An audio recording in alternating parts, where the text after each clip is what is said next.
Welcome to the Synergy Science Podcast here at New Holstein Library Media Center. You hear some noises in the background. We got a little cleaning action going on and some last-minute construction, decoration, because tonight is the dedication of the LMC big event open house tonight. So if you hear a little bit of noise in the background, hopefully it won't be too distracting. Thanks for joining us tonight. Once again, we got Ethan, we got Isaac, we got Max and myself, and we got some interesting topics tonight. We're going to let we're going to let Isaac start off tonight with a little bit about black holes. We took a little Twitter poll, and that is what you wanted to hear. I think 66% of our listeners wanted to hear about black holes and more about that. So Isaac, take it away and tell us what we should know about this. All right, well, first of all, I'm just going to ask the question, what is a black hole? I mean, there's a lot of speculation about that. Like, some people are like, I'm not quite sure. A lot of people think that maybe it's just like a huge vacuum or like a big gap of empty space just sucking everything in. Or hole maybe that's black.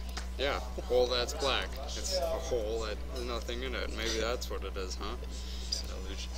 It's an illusion. Or some people might think, oh, it's a portal, maybe to like a portal to another dimension. But it's not what it is. It's actually an extremely dense object in space. Think of it like a really small rock that has the mass of an entire mountain. It's just the most dense object you can think of. So dense that it sucks in all light. So, you might be thinking now, it's like, shoot, it's not a vacuum. Shoot, it's this object. What does this object look like? If you want to go to the next slide, we can see what it looks like. Oh, It looks the same. It looks exactly the same. Alright, ready for this? Here we go. You're in business? Wow. Okay. Wow, it's look black. at that. Look at that. It's black. literally black. We can't see what it looks like because it's so dense and the gravity is so strong that it pulls all light. So, like, we can't take pictures of it. We can't even see them. So, It's like that vacuum. Exactly. Except not as loud. Yeah. So, where was I? We're talking about what they look like. Yeah, we're talking about what they look like. And, I mean... So how do we know they're there? How do we know that they're there? If we can't see them. Go to the next slide. Right. We'll figure that out. See that? It's sucking stuff in. We just look for the stuff that's being sucked in. So, scientists obviously can't see the blackness because everything else in space is black. So, what they do is they look for matter being sucked in or anything else like that, like any warping or swirling or pulling, going around in nearby objects and masses. So if you notice something unusual, that's generally what it is, and that's how they know that it's there. This is an illustration of Cygnus X1, which it's just an illustration. Of course, it's not actually a real picture because you can't have a real picture of a black hole. You just can't take a picture of it. Because pictures use light, and black holes have no light. So, when what's happening, like, I see above and below this picture. I mean, we've got the black hole in the middle. Is that the sun? Is stuff getting sucked in, and then what's happening above and below there? It's being transferred into another dimension, right? What's happening Interstellar. up above there? I don't know. Is that the axle that it just spins on? See, black holes go really deep in. Like, scientists aren't 100% sure of everything, but from my understanding, there is all this mass that it takes in. It has to have some way of releasing stuff. Okay. So that's kind of how it shoots it out. So it kind of like eats and poops it out at the same time? Sort of. I mean, yeah. Sort of. So how can it be condensed if it's releasing it? So what you're wondering is how they're formed. Sure. How they're so dense. Yes. We'll get How to that do they in a little. work? Get to that in a little bit. Well, let's figure out how they work first. So let's go to the next slide. Alright. So basically, as you can see there, that is a star. Yes, it's a star. It's not a circle. It's a star. Sort of like the sun. The sun is a star. Not your typical 5-point star, but it's a star. And a soup. Oh boy, I almost gave it away there. You got your black holes here, and a black hole, because it's so dense, is basically like, well, there's multiple sizes of black holes, but it's basically taking a whole bunch of stuff and compressing it into one. if we go to the next slide, we'll go over some of the sizes of black holes. Alright, click it once. Alright, so this is your smallest black hole. Scientists say that they can be as small as a simple atom. However, just because it's an atom, don't get me wrong, I mean, sure, it's small. It's not about size, it's like... Oh, not about size, no, not about size. Because that atom can contain the mass of an entire mountain. We're talking Mount Everest here. Okay. Just, you can't even see Mount Everest anymore. Okay. And I would be pulled into that because In one atom? In one atom. As little as one atom. So I mean, an atom is not the smallest building block. So what you're saying is that this is the future of military technology. Then The how black can you have hole something weapons. smaller than an atom? Or as it's small as an atom. That's heavier It's than just, a it's just normal real. atom. So you have a hydrogen atom, right? And you have an iron atom. The iron atom is more dense than the hydrogen atom. It's just how it works. So Okay. as You just more got and more gets pulled into the Yeah, black hole, you get a different type of atom. Okay, now we're getting in deep. We're getting in deep here. I wouldn't say that it changes, more that it just... It gets heavier. Yeah, yeah, sure. I feel like we're going into a black hole. Yeah, With this topic. yep. Well, let's Well, try we to... can't escape it. Yeah. Interstellar. That's Matt Damon. Right, and this is our medium size. It's called the stellar size, right? Interstellar. Looking pretty stellar up there. But, so, basically, what you got here is you got anywhere up to, I believe it's 20 times the mass of the sun inside of a space, like, as small as the Earth. Like, a really small space, right? But 20 times the mass of the sun. And we're talking the sun here. The sun's pretty big. And we have one more size after this. This is your big head honcho. You thought that all these black holes were big, right? No. If we go to the next one here.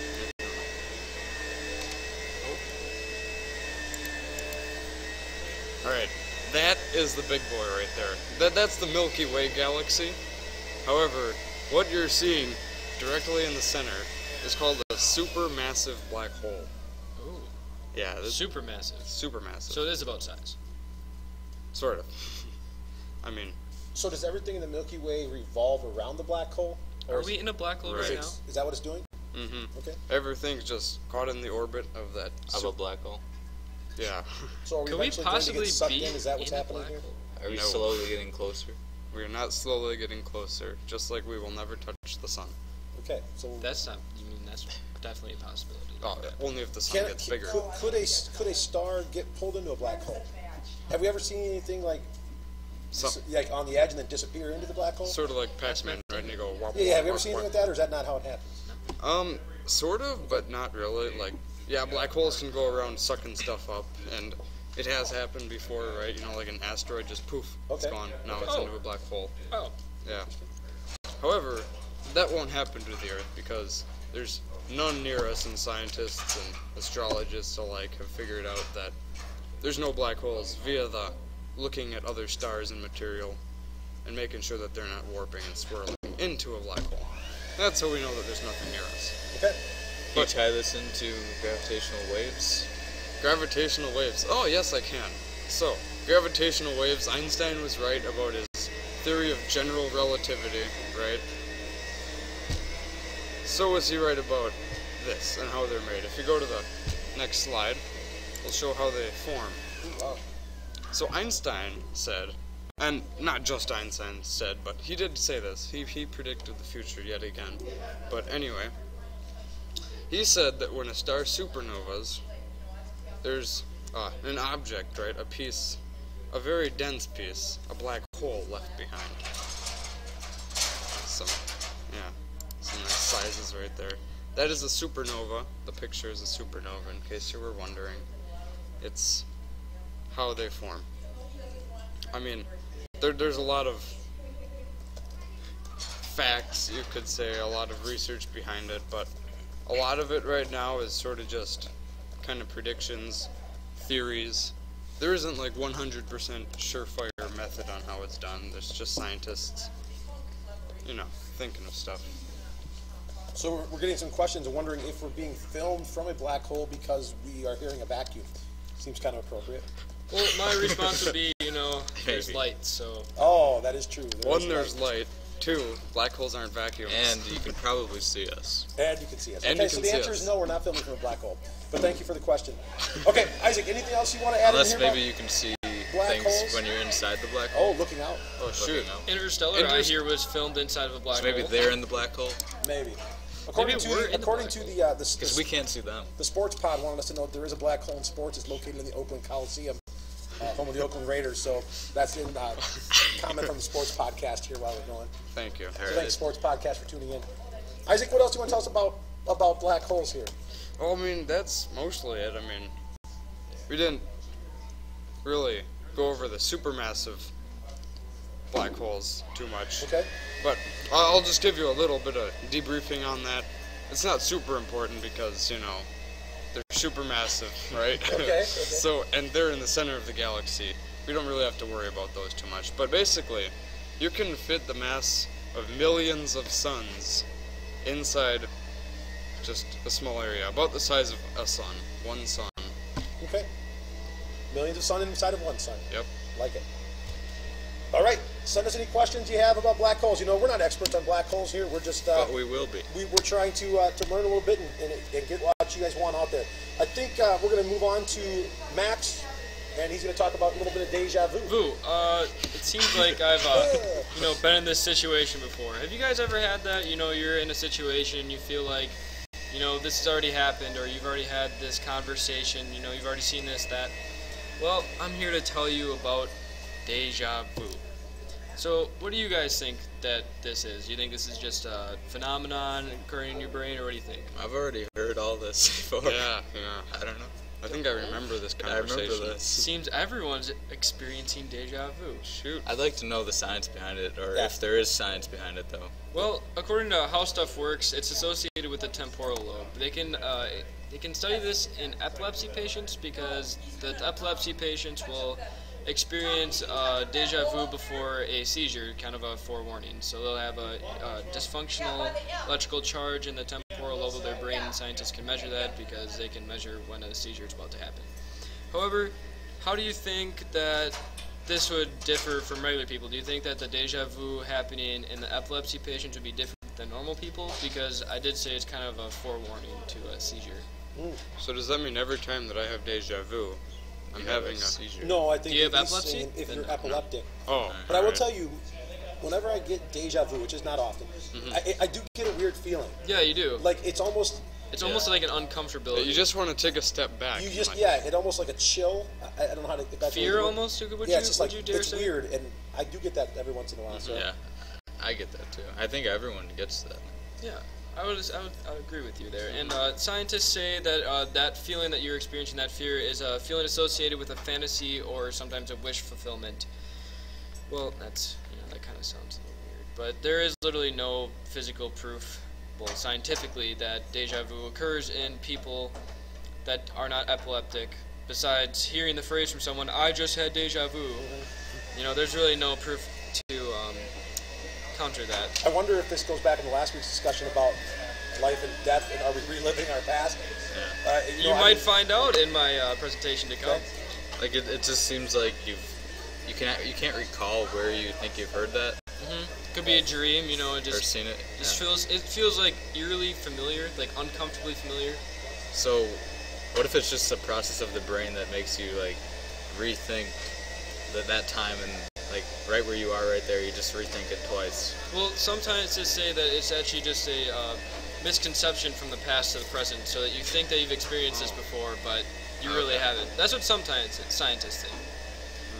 Others, there's not really an ethical test to, go on to to go on people who are normal, because they would have to literally be hooked up 24/7, and there's no really forewarning to this déjà vu because they don't have seizures unless you're epileptic. So back to my previous question. This is deemed to be different than déjà vu experienced by a human unafflicted by epilepsy. There is a difference in those two déjà vus. So do you remember what I said, that the scientists thought that the occurrence of déjà vu is a result of a wish fulfillment? Yeah. Right, do you want to flip to the next slide, please? Well, in an article on Serendip, parapsychologists, experts in the studies of paranormal and psychic phenomena schizophrenia like telepathy, reincarnation, near-death experiences, and other paranormal claims support this statement. However, they have a different twist. They claim that this wish fulfillment is from another life, a past life, a future life.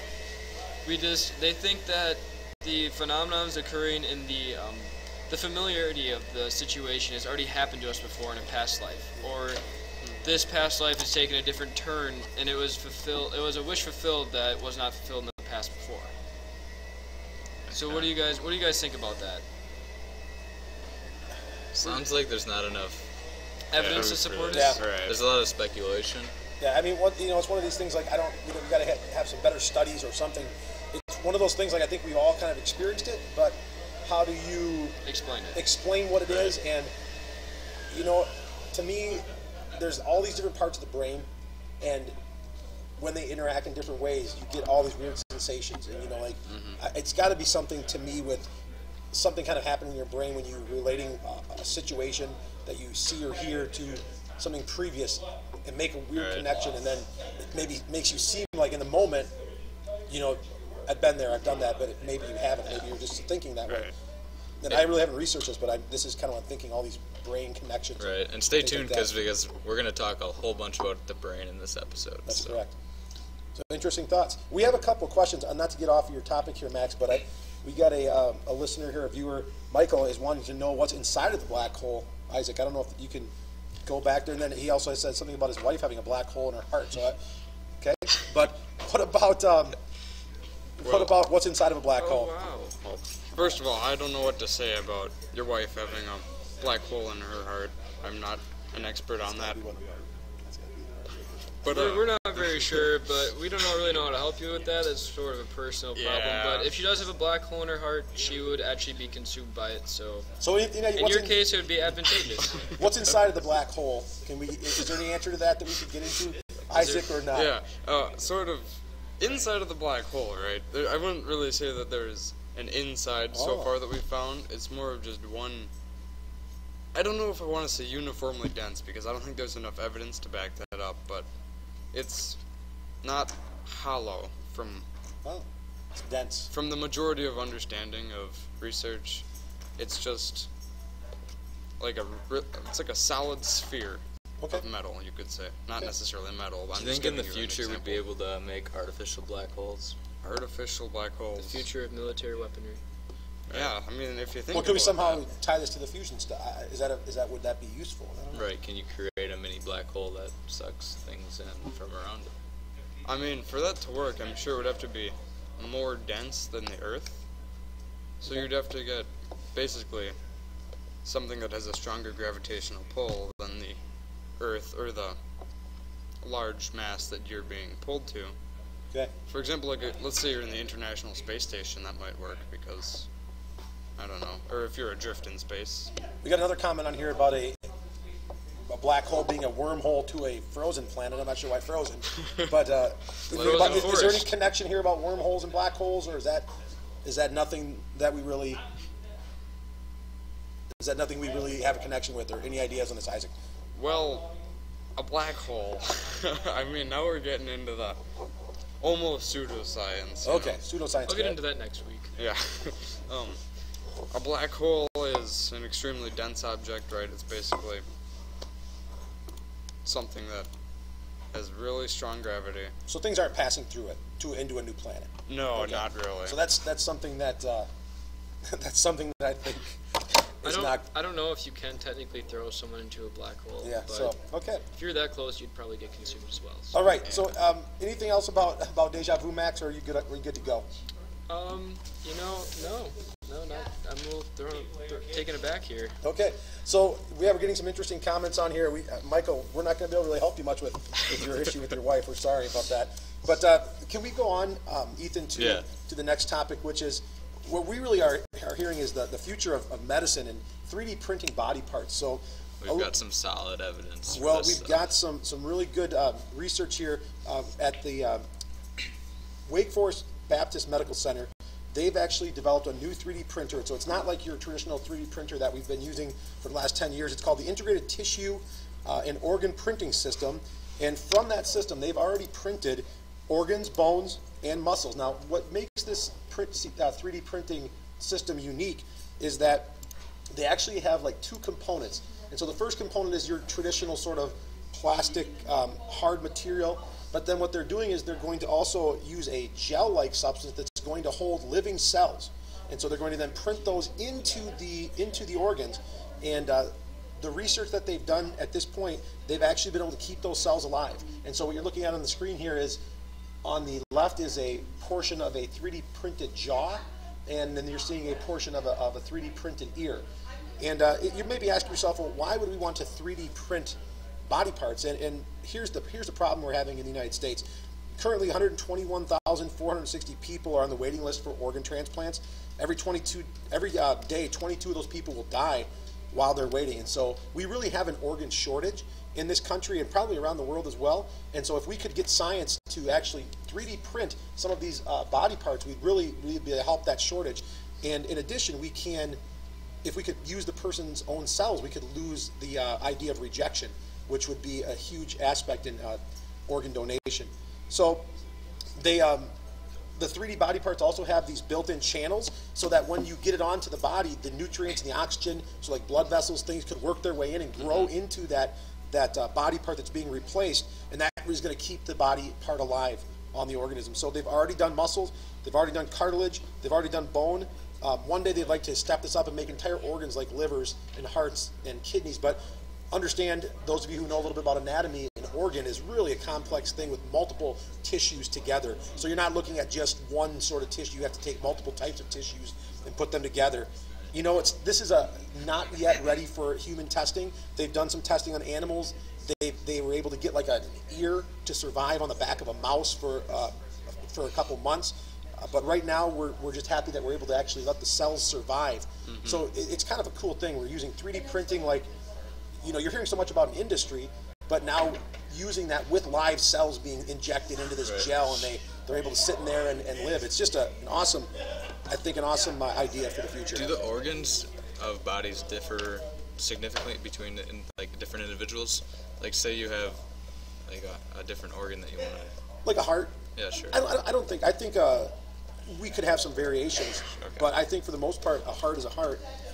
If you were to, once again, if you were to use a person's own cells, like a adult stem cell, and use that to use in there, you could not have any rejection. That would be pretty amazing. Right. I'm wondering if this would need to be like a personal use your own cells build it, or like we're gonna have mass quantities of parts. I think that the problem with mass quantities is your body does have different antigens on the surface of the cells that tell you from other people, and so that's what makes you different. Now, could they somehow get around that by giving you some anti-rejection medication? They could. It could tone down your immune system.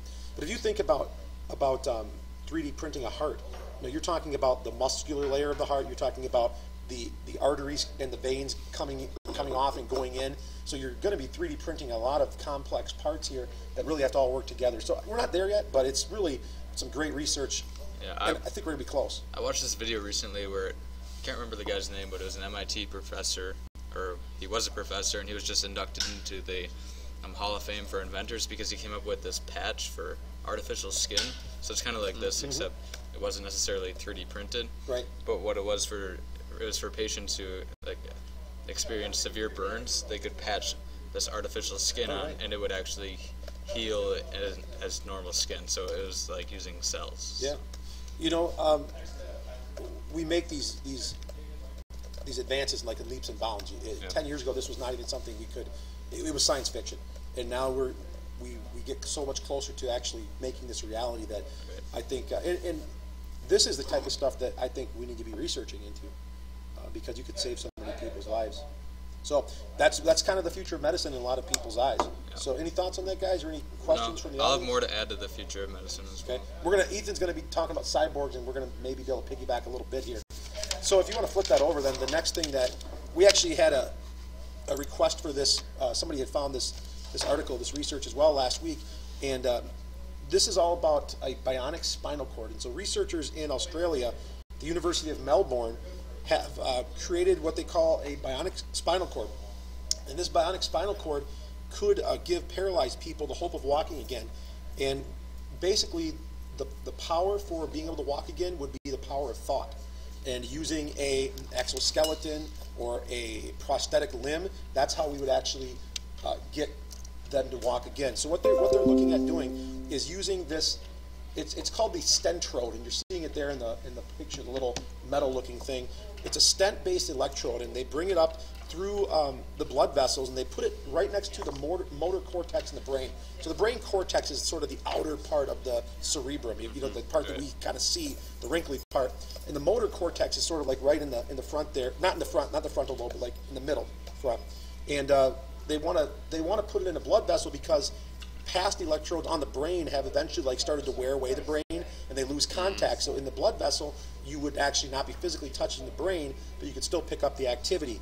So this stentrode is about the size of a paper clip, and what happens is when the brain makes its electrical activity, it's going to pick up, there's electrodes on there, and it would then send those commands to a computer, and then a computer would then control the exoskeleton, and you could actually walk.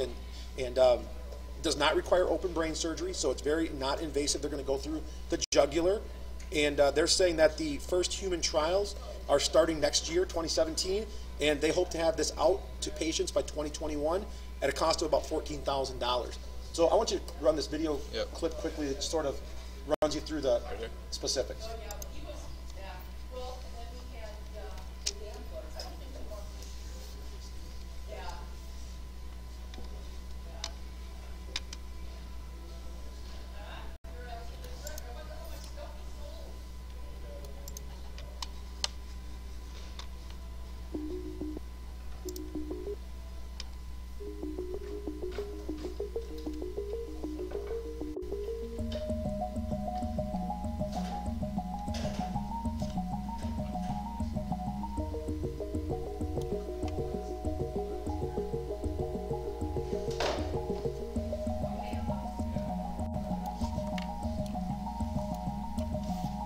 The device is put in through a very superficial cut.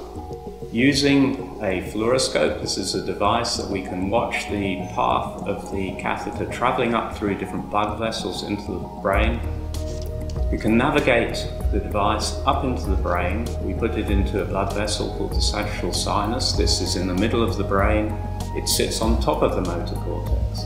And the device sits within the blood vessel. The device has electrodes around the outside, and these electrodes pick up the nerve activity from the motor cortex in the brain.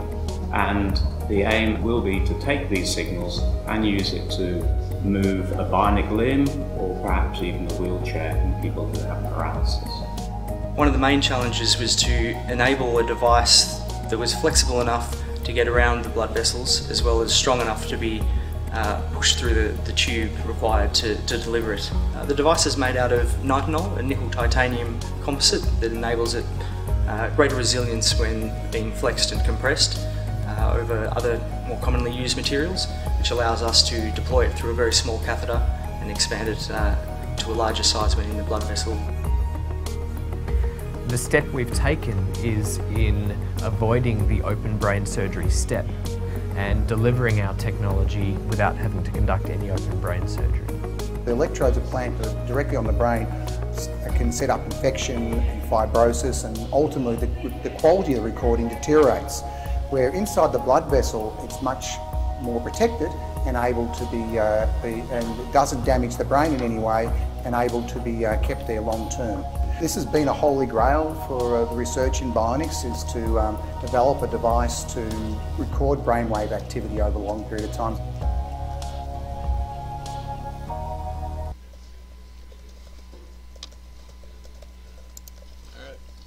All right, so very interesting here, and once again, they're calling this brain-machine interface, and what they're doing is they are completely bypassing the spinal cord.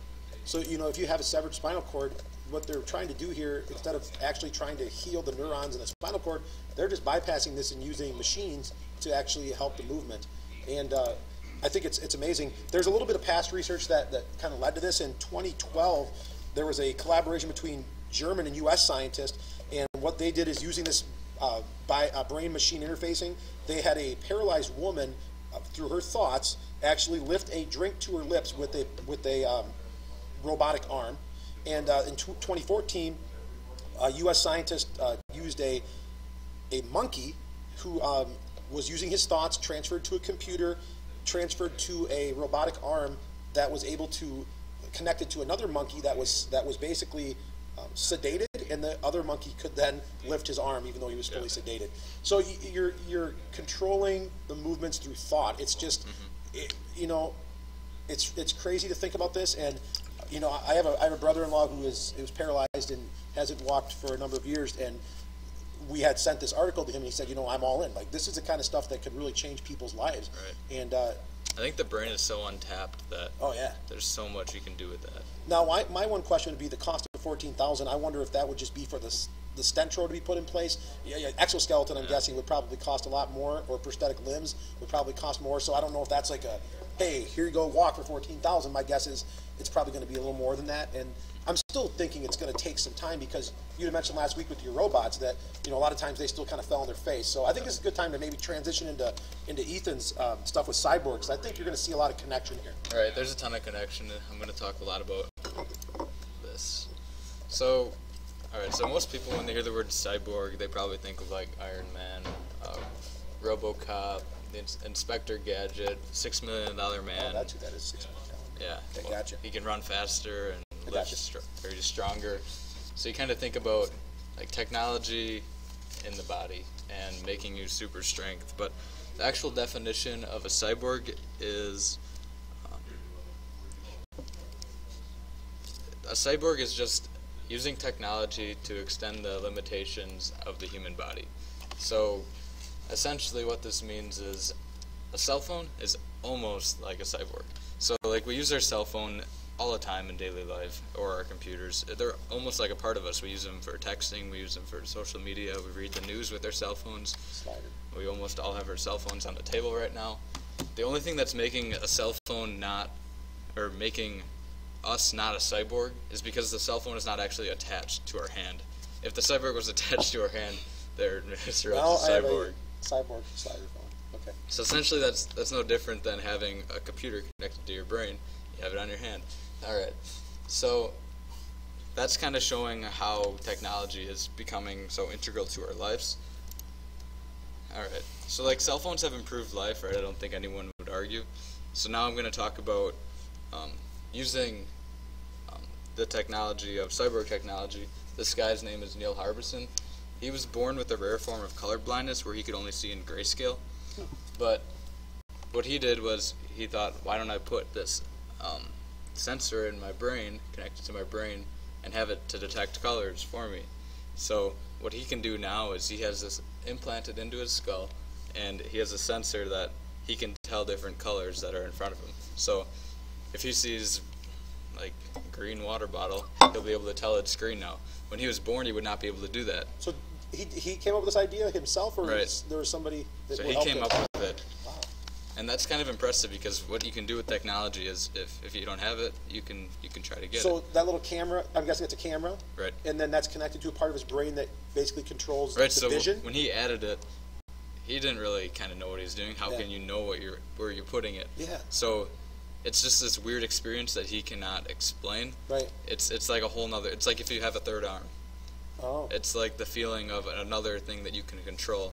So when he was learning to use it, he could not tell like what the difference between colors was, but he got a different like sensation. Okay. That was like maybe it was something that he heard. So now he feels different colors. So like when he walks in, or when he looks at a painting, he might feel happy. Wow. But when he looks at like a darker or even a lighter painting, however it's programmed in his brain, he might feel sadness. So it's pretty cool, and he kind of claims that he's the first officially recognized cyborg because he has it on his passport. So they allow him to go through the airport. Does he take that out at night when he sleeps, or is that just in there all the time? It's there permanently. Wow. That's why he can go through the airport with it, and it's allowed. Is that waterproof? I'm guessing. It's life-proof. It must be. Life-proof, sure. So, And it's not necessarily changing what he sees. He still sees, but it's right. It's his.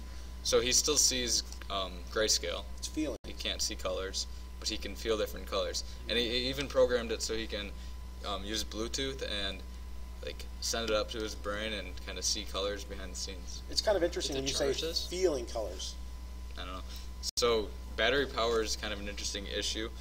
but more and more researchers are beginning to tap into the body's ability to use batteries, or use the body's energy as electricity. I'll kind of get into that with prosthetics. Alright, so OpenBCI is this open sourced organization called Open Brain Controlled Interface. So what they're doing is they have these little boards that you can buy where you can program different programs, and then you put this thing around your brain and you can use your brain waves to move like robots around the ground, or move it to control some kind of actuator. And you can also do the same with EMGs, which are electromyograms in the arm, so muscle cell signals, and you can, all these different body functions. This organization is in collaboration with a whole bunch of organizations trying to advance brain understanding. And what they're doing is they think that one person is not going to solve the brain. You need a whole bunch of people, and an open source platform like this is going to help. So what they're doing is they're encouraging people to become like Harbison in the last slide and hack your brain. It's like, imagine programming. So how can you solve the brain with the brain? Using a brain to figure out the brain. Well, you just ask questions and try things that nobody's thought of before in reality. Well, going back to the guy with the color vision problem. So was he like putting probes into his brain? What was he or was he putting it on his scalp? Chip. It is into his scalp. So he's sticking things into his brain. How is he? I mean, randomly just poking it? See, I'm not pretty sure that he set up the surgery himself.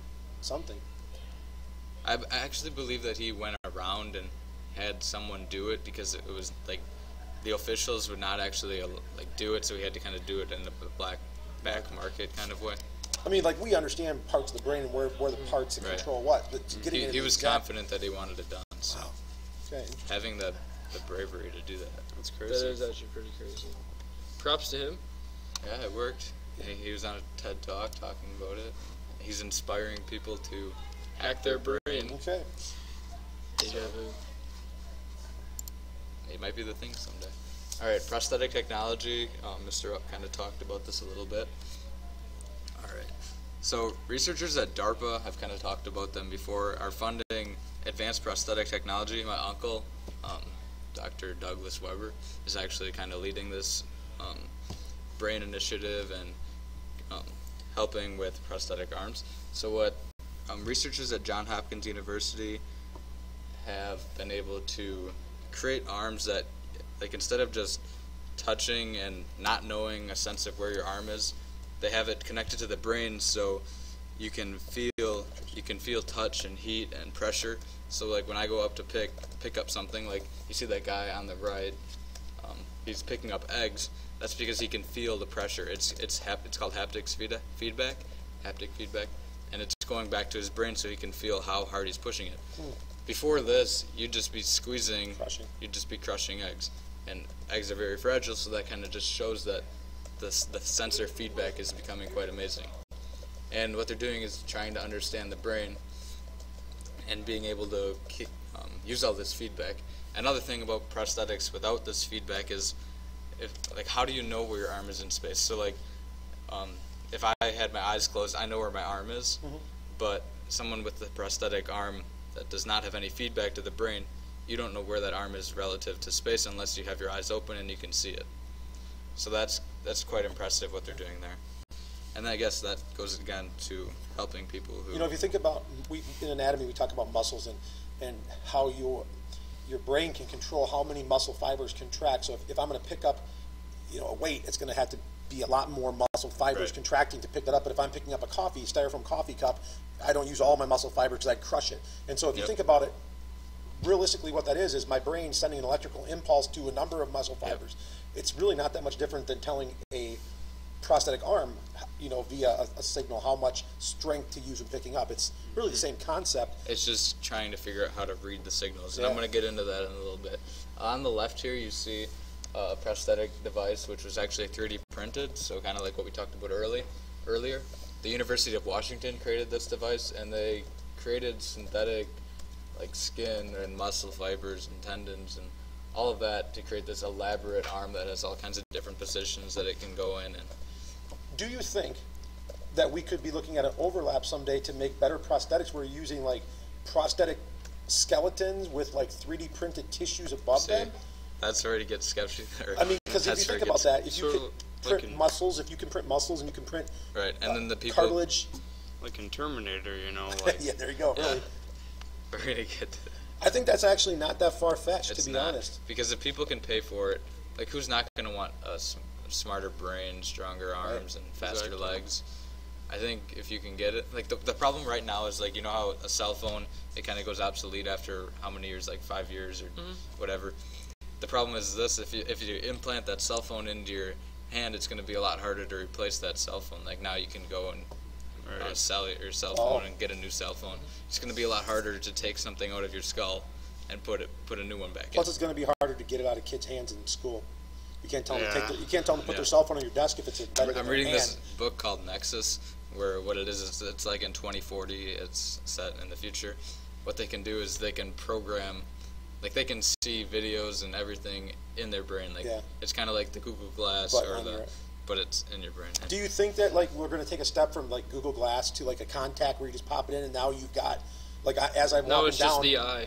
Oh, just the You eye. just get an eye. I'm like yeah. looking at your faces and it's bringing up Max Knopf, and this is like here's Max's Why would you vital get a contact statistics. when you can get a whole Yeah, eye? UI, That's like that, You know right? something. And then once you figure out what parts of the brain go to sight, you can tap into the sight directly and create some kind of overlap experience too, probably.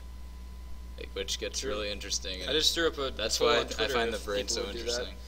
what if you could control what you see? Like rather than seeing a water bottle, I end up seeing an elephant right there. It'd be a You know? little scary because there'd be a lot of elephants around. Yeah. What if Yeah. someone? We would think that you're. What on if drugs. you have some hackers hacking into your body? Then That's some privacy. You should be the hacker issues to right hack there. into other people's bodies so you don't get hacked into.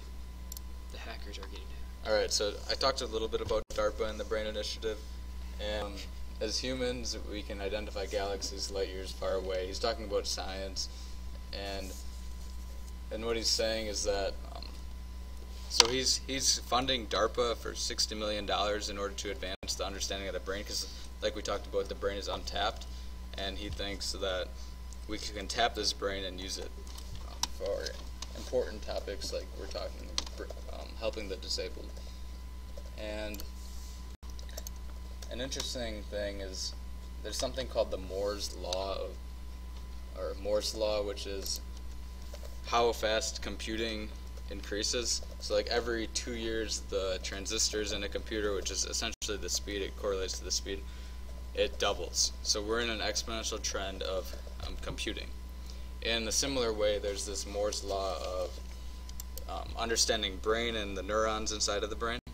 And what this is every 7 years, it's predicted that the amount of neurons we can read and write is doubled. So DARPA's pushing the boundaries, and they're going way over that, and they're...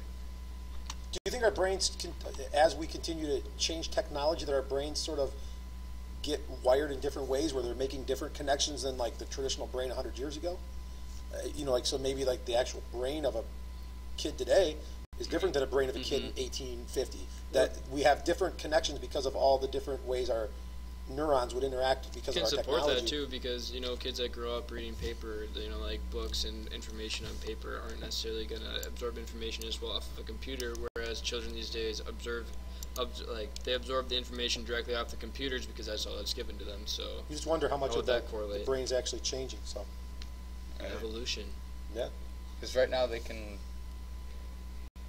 read 500... Let's see. Alright, I don't know, but DARPA wants to go above and beyond and get more brain neuron readings right. way ahead of schedule. Okay. That's what makes it a DARPA challenge. And then artificial intelligence, on the other end, we have in this brain initiative, Obama is funding this as well. And what it is they're tapping into a whole bunch of different universities around the world that are doing artificial intelligence, which is to model computers after the brain. So once we can understand the brain, we can bring that into our computer, so then our computer can learn just like a human. So Skynet. right, so this is reverse engineering. What they're doing is, all right, we need to figure out how the brain works, how it is that we can look at one picture and then we can look at all kinds of different scenarios, and we can recognize the same picture in multiple different forms, and that's pretty unique. Like right now, if we have a computer and a camera, it's really hard to give it one picture and have it recognize different forms of that picture. What you have to do now is give it a whole bunch of data set. Right. IBM Watson, this is like a form of artificial intelligence. What they're doing is they're having a competition, which they're giving like $500,000 away. And what they're going to do is use Watson, which is an artificial intelligence platform, and they're going to have people come in and basically compete with any form of artificial intelligence they want. So this maybe will be like looking at health records and using artificial intelligence to extract the best information. It could be creating cameras that can recognize different objects from the fewest possible data sets. Just all kinds of stuff. So what we're doing is, on the cyborg aspect, we are taking people and making them technology. With the artificial intelligence aspect, we're taking technology and making them more human. So what's the difference? Yeah, true. All right, Mark Zuckerberg. So my question is, what will the future of artificial intelligence be? Are we going to keep it controlled? Are researchers not going to go above and beyond and release a computer that can be smarter than a human? Well, it wouldn't be that hard if they really think about it. A computer has access to the internet database, and where do we get our information from? The internet. So they automatically have more information than we do, and therefore they only have to learn our habits to overpower us. And what's a little scary is if you do have somebody who's kind of in charge of leading that, and then all of a sudden all that information could get fed back into that person. It's sort of like, how much power is that person going to have? Well, once AI gets smarter than them, what's the point? Right. They're going to win. Yeah, I think it's a huge upcoming issue. Terminator. Right now it kind of goes under the radar for probably most people because they don't realize the effect of computing power and understanding of the brain, but we're definitely getting there quickly, as we talked about the Moore's Law and the other type of Moore's Law. It's becoming exponential, and it's gonna be hard stopping that. So do you think that right now, are we even touching the abilities that we could have in computing, or do you think we're still kind of behind the curve? Like, it could go so much faster if we had more money, more whatever. Right, like right now we get frustrated when our internet page won't load in a second. Yeah. Yeah. And you guys, now think about this. When I was in high school 20 years ago, we didn't have internet. So you think of how far that's come, and now you're saying it's frustrating if you can't open a page in a second. I mean, we're looking at Wi-Fi. We're sitting here in a library. We don't have hardly anything plugged in. Yeah, we're going live. We're going live. I mean, this is the future we are. I'm just wondering, are we truly tapped in as a people to what we could fully be doing, or you think there's still a lot more out there? I think there's still a lot out there, because if 30 years ago you couldn't predict where we're at now. Right. So 30 years from now, and if we're going exponential like we have been, who knows where we will be? Okay. A lot of today's problems will be gone shortly, and we're going to have new problems, which... I'm looking at this picture, and I'm seeing like a cyborg robot sort of person. Not a cyborg, I guess. This would be an artificially intelligent robot. Yep. I just don't see that happening in my lifetime. I think it's going to look different. I think it's going to be more like the Siri, the computers and things that can make your life easier in your house. Like right now when you call a company, it sounds like a person, but usually it's not. That's right. I just saw somebody the other day put something on Facebook about they had a Wi-Fi enabled crock pot, and they actually started it from their phone, or things like I'm thinking things like that. You can wire a whole house like that now. Yep. Smart house. That will make your life easier, or to make our lives more efficient. I think that's sort of where we're going to go versus like robots taking over the world. I don't see that happening. That could be accidental too. You could accidentally create an artificial intelligence that can learn itself, and even that would be catastrophic. Because before the scientist even finds out, it could already learn how to override its own system. So who knows? So we'll get stuff out there, and thanks for tuning in. It's been fun. Hopefully we touch something. See you later. I don't like shooting people. That's okay. Do it anyway. No, shooting people's